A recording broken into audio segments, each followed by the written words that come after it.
Good evening, everybody. I would be sharing certain things. Talked about method of doing a business, which is franchising. You see, almost everybody very curious and very enthusiastic in expanding their businesses in the format of a franchisee. So today we're not going to do any case studies or anything. Today we are only going to learn what are the basics of a franchisee followed in India, or for that matter, universally followed, and how a franchisee document can take shape. What you can do in order to sort of give shape to a franchisee agreement. So franchising business is a business model where the franchisee grants right to the franchisee to operate a business under his own brand name, the company's brand name, and uses the established methods of doing business. This business revolves around the ideology that everybody does not know how to run a profitable business. So if one man does, and if he has been successful at it, then he would be more than obliged to share the idea with another against some investment, and also train him in order to operate in that format, because the other person may have the money but does not know how to do or run a successful business, or does not know that business altogether. So in situations where you have the money but you don't have the line of business, or that you are interested in having a line of business but you clearly are not a pro at it, or you don't know the mathematics, the calculation behind the profit and loss, then you should rely on someone's already done research, already done mistakes throughout, and then improvise on them and then go ahead. So franchisee business is a very tested module. It has usually gone up through a lot of turbulences, and only after that the owner decides that they want to give out a franchisee. The franchisor and franchisee are key roles in a franchisee relationship.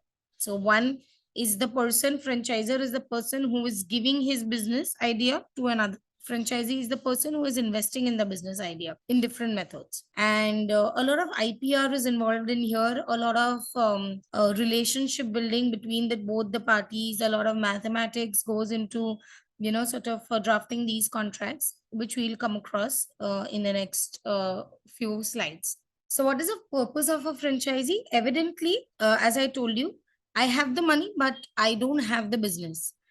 People investing in large franchisees are people who have a lot of threshold amount of money, but they're looking for more profitable business, or in order to, sort of reallocate their funds into different business ideas and different business models, so that, if there is a loss or a slag in one, the other yields some profit. Most popular reason in India is that you have the kind of person with you, like you could have another brother or another cousin or another a child in your family who has come of age and is looking for abilities to sort of explore business, and then you think that franchisee is a safer module, considering that such people are fairly recent in the industry and they don't want to make a lot of profits. So franchisee business does involve certain risks, but the major risk of trial and error is avoided, and hence people go into franchisee business. So the purpose is to leverage the strengths of both the franchisor and the franchisee. Franchisor's strength is a perfectly marketed business product or service line, and the franchisee's forte is the franchisee's money. The franchisor usually takes this money because there's a simple calculation why someone would give a franchisee.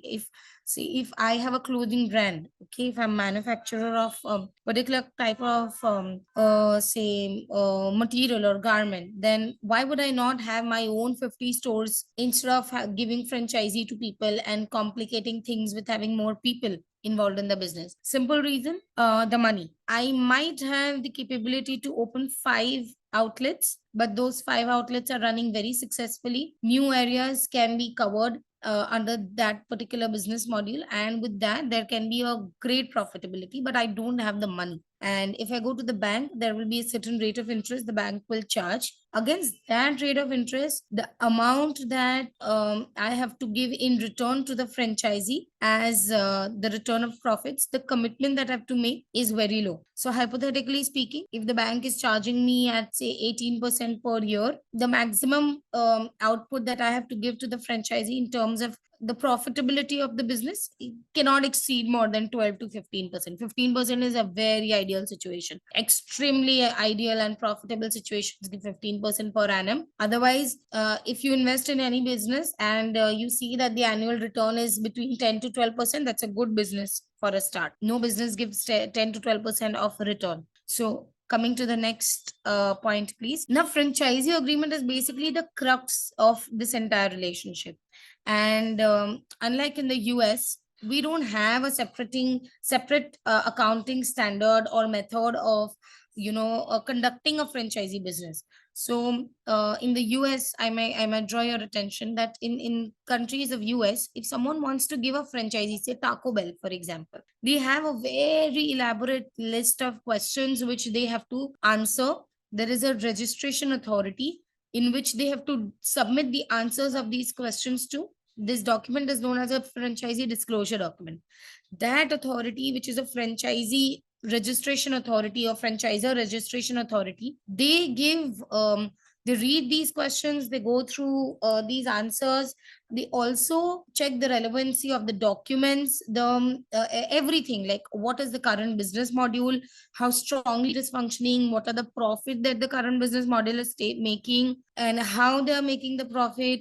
What is they study the everything, the nitty-gritties of each and everything that happens, even the day-to-day activities which happen in that business, so that any franchisee investing in these businesses, they are sufficiently protected. However, sadly though, we don't have anything of this kind in India, and hence franchisee agreement becomes all the more important, because most of your failed franchisees right now that we hear of are a result of non-deliverables by the franchisor, or overcommitment by the franchisor, or the franchisee going too much for the show business and not actually introspecting into what comes out. I would here like to point out some epic stories that even I have come to understand during certain news reportings.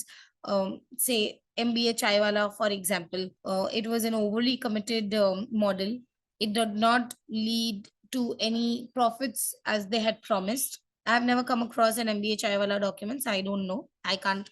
These are things that I've heard. So there is another Octant Pizza. Their outlets are also, they are fast closing. They have shut down in my vicinity, almost all of them. So what are the reasons? Because most of the time, a franchisor does not realize what he is giving. So the franchisee is unable to value that, create an accountability for that, and sort of use that to their advantage. Once we come to the different parts of different modes of franchisee, I will let you know how each and every type of franchisee is different from the other. So there are four common models of a franchisee business. One is company owned. So I'll start with company owned, company operated, a COCO model. Me having 5 branches of my XYZ brand, my investment is a company owned, company operated model. I am deputing my employees, their direct access. They have a direct access. I have a direct access to 5 outlets, and I am in direct connection with all of the managers handling this. All of the money that goes in is mine, and all of the management that goes that is going to flow through it is also managed by me. So this is a company owned, company operated. It's more like a branch. A lot of franchisees operate on this mode, but there is a certain threshold until the level that you can go, because one person cannot have that kind of money. So what they do is they ask for money from the market, it comes.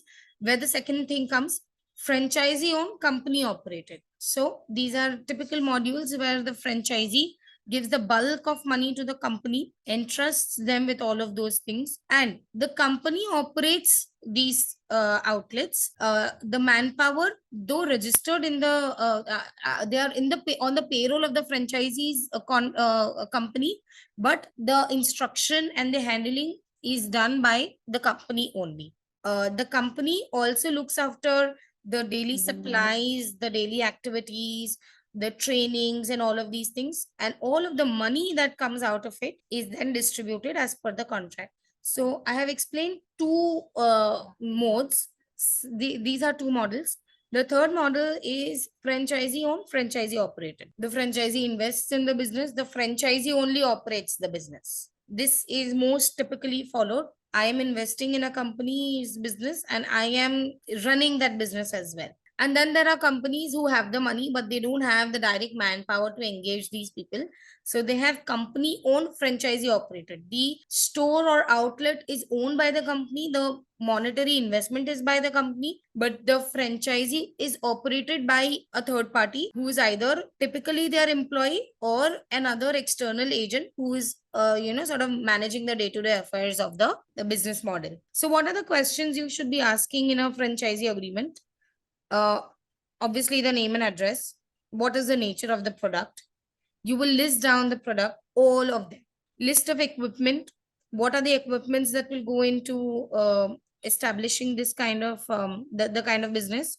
What is the area that will be required? What is the amount of manpower that will be required? What are the raw materials that would be required? What is the minimum space requirement? Accordingly, the rent would be decided. What will be the area in which this particular franchisee outlet will function? What will be the franchisee fees, the royalty fees, the security deposit? These are things that you, as a lawyer, would have to probably suggest or introspect into. It depends on case to case basis. What would be the obligations of the franchisor? The franchisor is taking the money. In return for the money, he has to give continuous support. You have to understand whether they are giving a product. So, say it's a bakery outlet, then what would be the franchisor providing? Obviously the products that the outlet has to sell.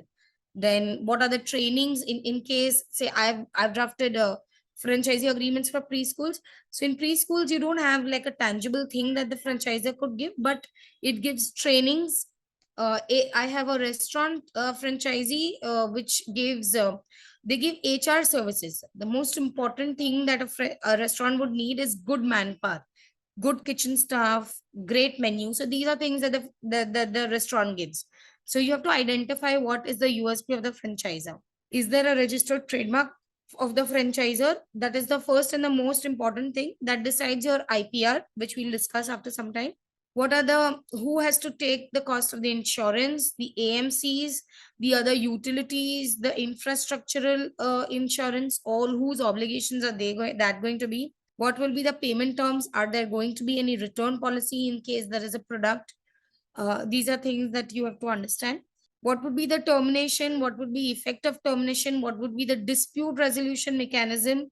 So there are two facets to a franchisee. One, how the franchisee operates his own business in his own outlet. So hypothetically, if I have, say, a franchisee, if I have a business of selling burgers, how I operate in my own cafe or in my own restaurant is one method of is one thing that I have to teach the franchising. Two, now the second thing that I have to focus is how my franchisee is going to expand his business. What would be the marketing activity? What would be the promotion? What are the lines of promotions that the franchisee has to adopt, and so on and so forth. And how I would be giving franchisee, what would be the criteria of analysis? What would I sort of what are the qualities that I would look into a person who is investing coming into my company as a franchisee? These are things that are internal structures which have to be streamlined before you go ahead with any kind of franchisee agreement. Intellectual property protection. Most important issue of the current scenario is that people take franchisee and then they learn the business and then they sort of ask the franchisor to withdraw, that they would not continue giving the royalty. This can be protected in various ways, but the only action that you can take against this is trademark infringement. You can also sue them for breach of contract, because these are things you would be including in the contract as well. And trademark infringement requires you to assess first, have requires your client to first have a registered trademark, and after that you would have to assess the value of the trademark, how much business the franchisor is making out of giving the authority, and then what are the damages that the franchisee's action has caused your client. These are the things that you would assess, and based on this you would have to sort of sue them for the kind of damages that you have sustained. So you would sue them for breach of intellectual property protection, as well as that is a breach of trademark, and also for breach of contract. So punishment under the breach of trademark. A breach of trademark is both a civil offense as well as a criminal offense. You can check the IPC. Sorry, it's not in the IPC. It is in the Trademarks Act. You have to check over there. The punishment is mentioned. I think it is section 24 or 25, I'm not mistaken. But going through the act will help you better. So that is it. But that will be punishment for breach for trademark. Over here in the franchisee arrangement, you will have to do a contract breach only and sue them for damages. And breaching a contract is not a criminal offense under any act, so that you don't have a punishment for that, basically. So there is a question, difference between licensing and franchising. Licensing and franchising, license is given for a trademark. Franchising is not only the trademark, it is the entire business that you're teaching that person. You are essentially bestowing your business on that person's shoulders, or you are taking money from them, doing a business in a new area, your own business in a new area, and giving him returns. Okay, so I'll shoot a few questions. What are the 4 types of franchisee which are in existence? The different methods of giving out a franchisee. Breach of contract, I'm not saying it cannot be challenged under any act. It can be challenged under the contract law. I'm saying there is no punishment for it. Punishments are for criminal actions. Breaching a contract is not a criminal action. It has a contractual civil implication. You have to sue them for damages. So my question is, what are the 4 common methods of giving a franchisee? Anyone?